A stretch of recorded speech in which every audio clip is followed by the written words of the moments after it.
अस्सलामुअलैकुम वरहमतुल्लाहि वबरकातुहू। आज हम यूनिटी UT343D डिवाइस की कैलिब्रेशन करने जा रहे हैं। अब हमने करना क्या है, सबसे पहले हमने ये दो आइकन चेक कर लेने हैं। एक ये यूएम पे सिलेक्ट हो और यहाँ पे ये वाला जो है ये डबल प्लेट पे हो। ये मैं करीब करता हूँ ताकि आपको नज़र भी हो जाए, ये डबल प्लेट पे हो। ठीक है, इसमें डबल प्लेट शो कर रही हो तो आप ये सेंटर वाला बटन दबाएंगे।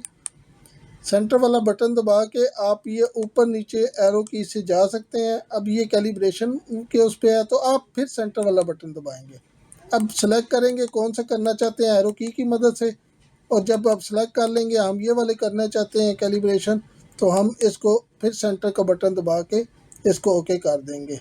और अब हम दूसरे मेन्यू में जाते चाहते हैं यूनिट वाले, तो यूनिट वाले मेन्यू में आप जाने के लिए ये माइक्रोन और यहाँ पे आप फिर सेंटर वाला दबाएंगे। यहाँ से आप एरो की का इस्तेमाल करके यूनिट चेंज कर सकते हैं और सेंटर की बटन दबा के आप सिलेक्शन पे जा सकते हैं। ठीक है, आपने ये इंश्योर कर दिया कि यूनिट माइक्रोन है और ये डबल सब्सटेंस है।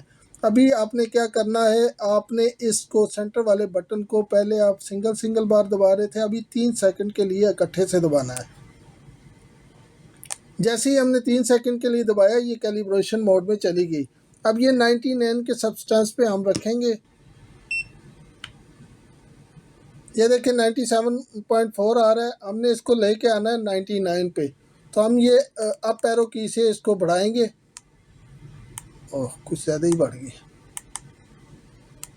तो इसको 99 पे ले आएंगे और जब ले के फिर सेंटर वाले बटन को दबाएंगे तो ये सिलेक्ट हो गया।